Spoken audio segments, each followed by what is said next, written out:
Pertanyaan berikutnya. Assalamualaikum Ustaz. Bagaimana Rasulullah SAW mendidik sahabatnya sehingga keimanan dan ukhuwah mereka sangat kuat agar menjadi cerminan untuk kami? Dua pertanyaan Ustaz. Yang kedua, apakah yang terjadi dengan hati ini jikalau belakangan ini sulit menangis? Jazakallahu khairan. Nah, alhamdulillah. Ini pertanyaan yang menarik sekali ya. Masalah bagaimana Rasulullah SAW dalam kurun waktu 23 tahun Islam itu sudah sampai ke Yaman. Islam itu Masya Allah sudah sampai ke perbatasan Syam dalam kurun waktu 23 tahun. Sedangkan Indonesia merdeka 70 tahun lebih. Tapi ternyata kondisi kita belum banyak berubah. Ada apa sebenarnya? Bagaimana Rasulullah SAW mendidik para sahabatnya? Yang pertama ditanamkan ke dalam mereka adalah iman kepada Allah dan hari akhir. Iman kepada Allah dan hari akhir. Bukan ibadah-ibadah yang lainnya.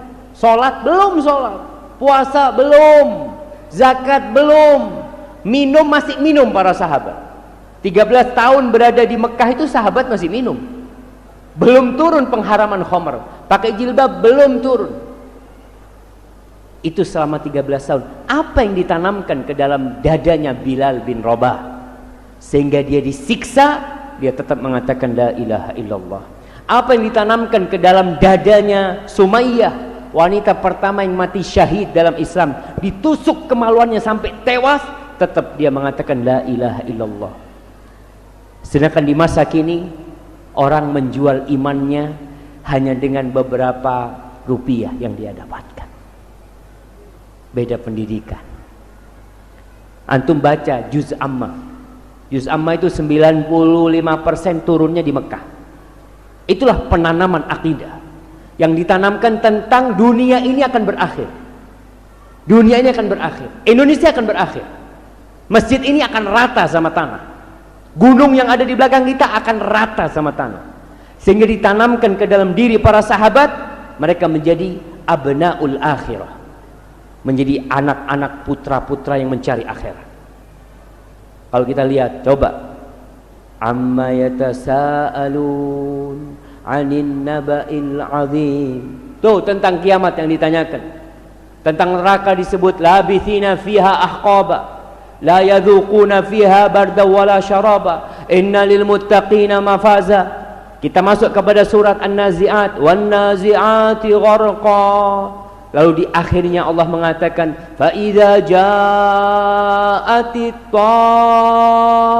tammatul kubra yauma yatadzakkarul insanu ma sa'a wa burrizatil jahimu liman yara. Ditunjukkan neraka.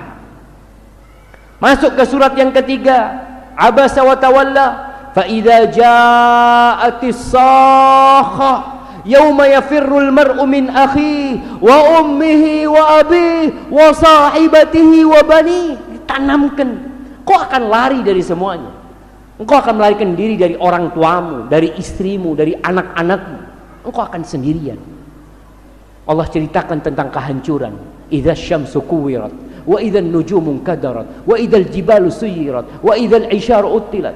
Lanjut kepada surat idza samaun fatarat. Terus ditanamkan, kau akan mati, kau akan meninggalkan dunia ini. Alhaakumut takatsur hatta zurtumul maqabir. Al-qari'atu mal qari'ah idza zulzilatil ardu zilzala. Terus ditanamkan sehingga mereka tahu aku cuma sebentar di sini, enggak lama.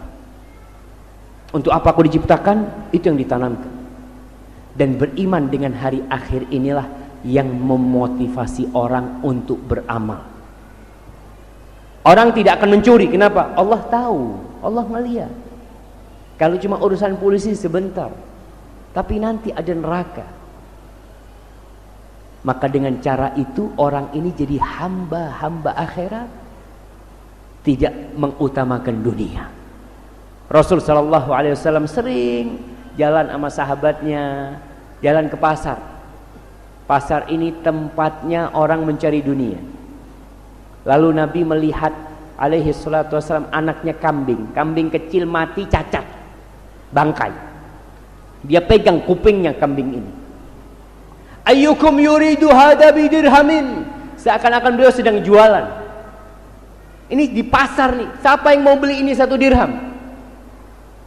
Kata para sahabat, siapa yang mau? Kata dia. Bangkai gitu kan. Kemudian ayyukum yuridu hada bila syai'. Siapa yang mau ini gratis? Sahabat ngomong, ya Rasulullah, ini kalau hidup binatang ini cacat. Kalau hidup, artinya orang mau memelihara nggak mau, apalagi sudah jadi bangkai. Apa kata Nabi SAW? La dunya ahwanu 'ala Allah min hadza 'alaikum. Dunia itu lebih rendah di sisi Allah daripada ini di hadapan kalian. Antum kalau melihat rendahnya dunia ini ketika terjadi tsunami. Tsunami di Jepang, antum lihat tuh, kapal-kapal, mobil-mobil dibawa semuanya. Ada nilainya buat Allah? Nggak ada. Dan kita pun tidak menilai itu dunia, kita akan lari, nggak ada yang akan menyelamatkan rumahnya. Oh, duitnya ana ada di rumah, mobil ana, semua akan mengatakan nafsi, nafsi, nafsi, nafsi.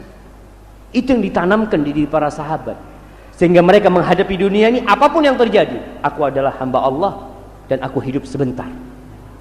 Aku akan membangun sebaik mungkin negeriku ini, tapi untuk akhirat. Tadi orang memikirkan bangun masjid. Iya, jangan rumahnya dulu, masjidnya dulu. Karena rumah akan kau tinggal, tapi kalau kau bangun masjid, sampai mati di kuburan dapat tuh kau. Dapat istana nanti di surga Allah Subhanahu wa taala.